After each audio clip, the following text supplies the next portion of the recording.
ഹരേ കൃഷ്ണ. വിളക്ക് എന്ന യൂട്യൂബ് ചാനലിലേക്ക് എല്ലാവർക്കും സ്വാഗതം. നവരാത്രിയുടെ ഏഴാം നാൾ ദേവിയെ കാളരാത്രി ഭാവത്തിൽ ആരാധിക്കുന്നു.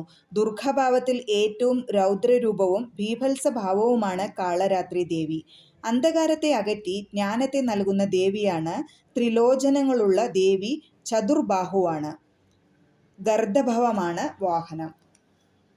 ഭയപ്പെടുന്ന രൂപമുള്ളവളാണെങ്കിലും ഭക്തരോട് വാത്സല്യം തുളുമ്പുന്ന മാതൃസ്വരൂപിണിയാണ്. കാളരാത്രി എല്ലാവിധ ഭയങ്ങളും ക്ലേശങ്ങളും അകറ്റി ഭക്തർക്ക് ശുഭമായ നൽകുന്നവളാണ്. ദേവിക്ക് ശുഭങ്കരി എന്ന നാമധേയമുണ്ടായത്. നവഗ്രഹങ്ങളിൽ ശനിയെ നിയന്ത്രിക്കുന്നത് കാളരാത്രി ദേവിയാണ്.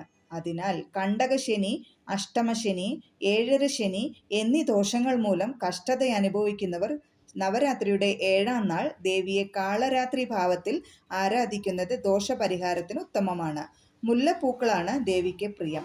നവരാത്രിയുടെ ഏഴാം നാൾ കാളരാത്രി ദേവിയെ പ്രാർത്ഥിക്കേണ്ട മന്ത്രം: ഏകവേണി ജപാ കർപ്പൂരാ നഗ്നാഘരാസ്ഥിതാ ലംബോഷ്ടി കർണികാ കർണി തൈലാഭ്യക്തശരീരിണി വാമാപാദേല്ലസലോഹലത കണ്ടകഭൂഷണ വർദ്ധനമൂർധ്വജ കൃഷ്ണ